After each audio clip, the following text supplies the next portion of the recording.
Happy Wednesday, everybody. I'm going to try to get this done quick. I got 15 minutes left on my lunch break. Just want to check my mail. And Renet has shown up.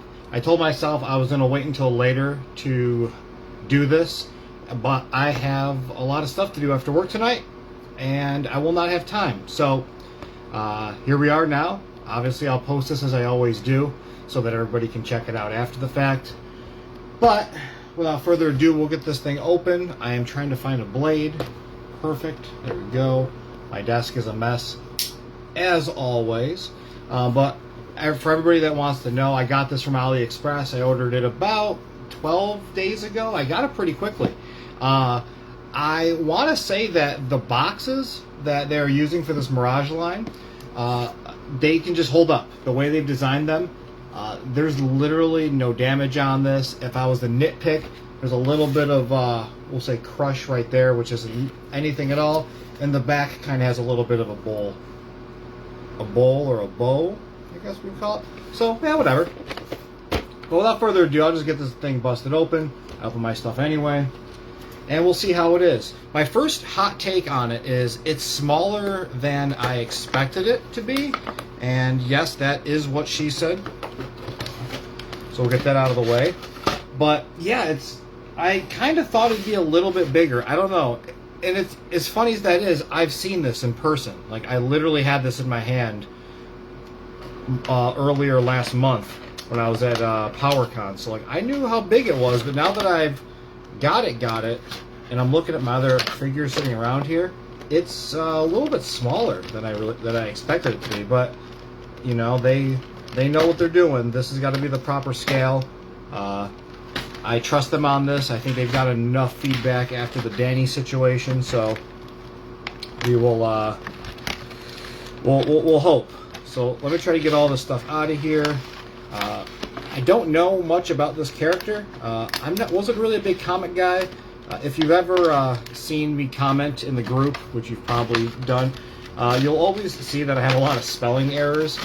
And that is mainly because I do proofread my messages when I write, but I have a reading disability. It's a reading comprehension disorder.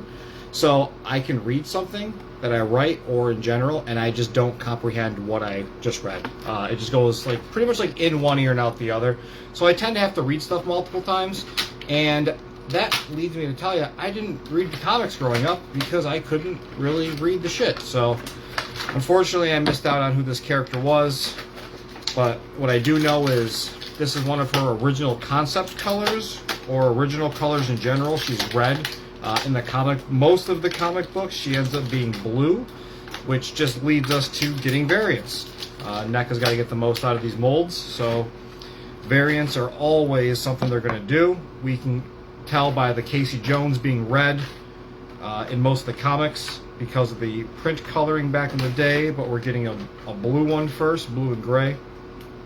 So it gives us some opportunity to get some recolors. Maybe we'll get them in a bundle pack later on. Just a bunch of reuses.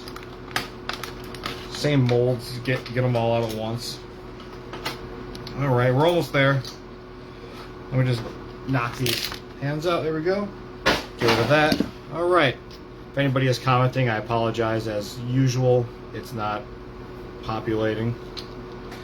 So, right off the bat, mine came in the box with a little bit of a weird stance. The knee was kind of bent, and I'm hoping that's not an indication that it's a bad knee.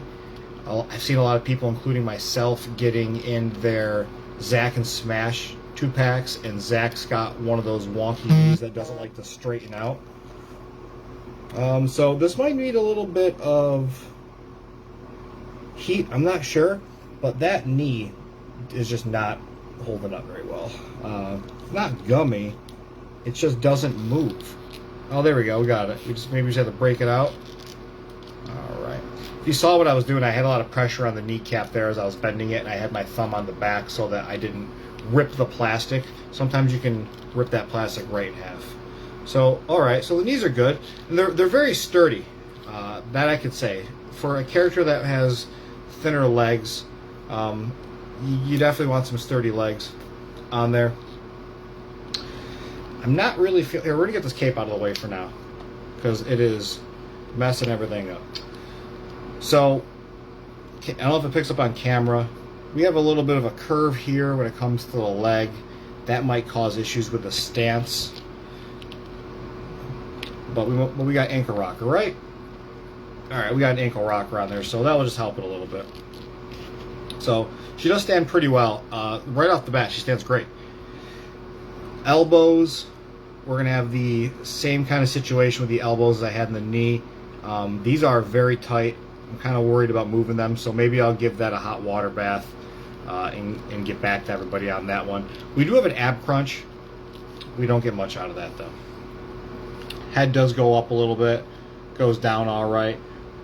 Pretty good range of motion.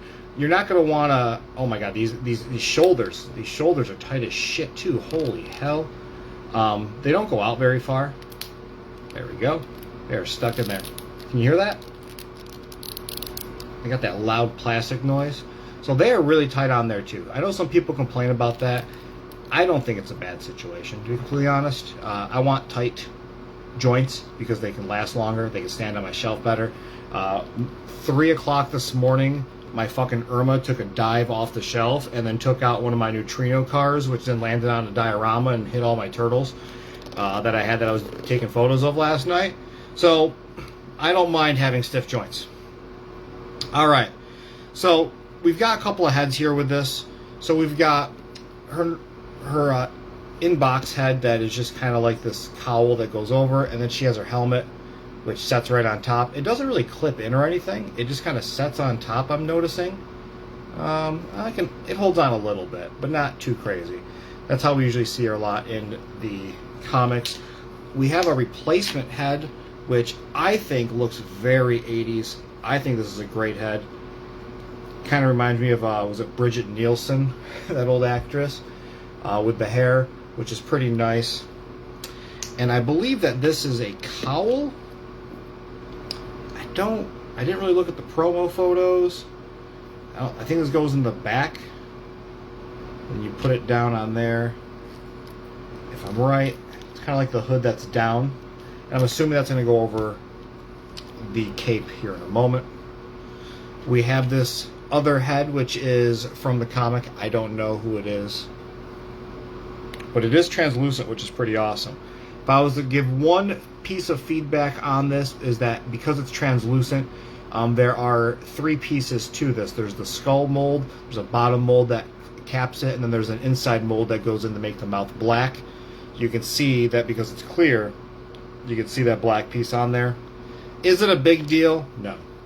But it's kind of cool. Does that fit on the head for fun? It does. It actually fits right on there. A little big, but I think that's pretty cool. We'll put the cape back on this. I know a lot of people were super excited about this cape. I'm going to put this little plastic piece on top of it, the cowl. All right, because we do have a fully wired cape right off the bat. We've got wires down the sides, wires down the bottom, which also translate to wires on the top. Now, can this bunch up at the front of it and look stupid? Yes, it can. But it does fold out. It comes out pretty far if you want to cover up the shoulders. This probably takes a little bit of work to get this looking nice, but here, we'll just kind of squish it in there real quick, and we'll see how that sits on there. It's not too bad. Focus, you fuck. So yeah, that's not too bad at all. This is going to take a little bit of time to really work in there and look right.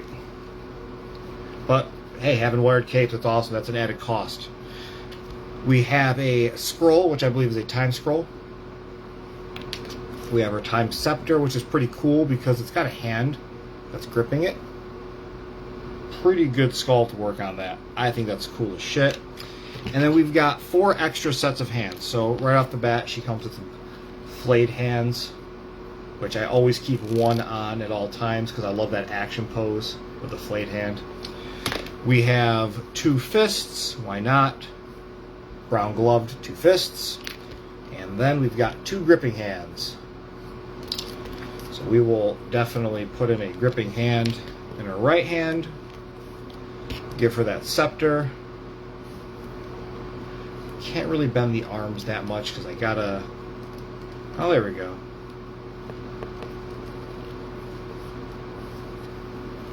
Give it a little bit of a action pose.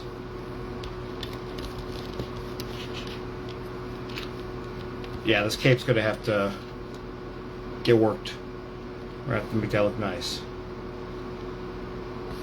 So there we are. You guys got a fun little action pose. Oh shit, this fell. I didn't forget about this.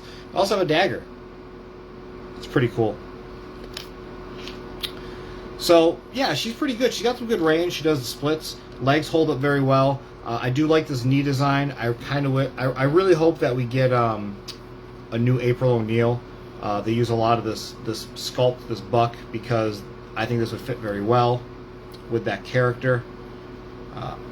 If anybody has the original Mirage April O'Neil, take a look at those legs. Let me know if they're the same ones, because they might already be reused. You never know.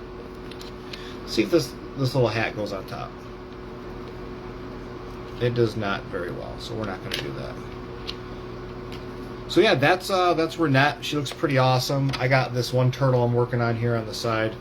We'll put him next to her for scale. Get that leg straight. So yeah, we'll see how big this character is when we get more of the Mirage characters, the Jim Lawson items. On the back of this box, we do show our standard characters that we've already seen. We've got the Fugitoid, Casey Jones, and the Utrom. I shared a link earlier in the group that had all 4 characters on there. This whole set you can get from AliExpress, so keep an eye out there. And what else do I want to say here? Oh yeah, I got them coming, so as soon as they show up, I'll do a review on them. And then lastly, I did get my Neca order in today for my Rock Soldiers and Crooked Turtle Gang and all that jazz. And I didn't get any notification. I don't know who dropped it off. I didn't even check the shipper, but I didn't get a FedEx, UPS, or USPS notification. So I don't know who dropped it off, but if you're still waiting on your package and you haven't gotten it yet, you keep checking all of your apps, you're looking on the Neca store website, just note that it might just randomly show up. So keep that in mind. But thank you so much for once again joining me on a lunchtime break. I just took a lunch, saw this package sitting out, and I had to do it. And as always, check out the website. Steven's been working really hard on it. We are doing new updates. Huge congratulations to Blood Empire. Check out Blood Empire stuff. We're having him added to the Friends and Partners group here soon. I think we're gonna link it to his TeePublic. He's got a lot of cool shirts, stickers, whole 9 yards there, which is pretty nice. So yeah, definitely double check that. And thank you again for joining me on these random lunchtime videos that I do. I promise you I'm going to keep trying to do this a little later in the day, but today just wasn't going to work out because I got a lot of stuff to do today. For Retro Game Con coming up, so if you're in the local area next month, Party Wagon will be there. I'll have prints and stuff that I'll be selling very, very cheap because I just want people to have cool photos. So thank you again as always, and have a great rest of your day. I'm getting back to work.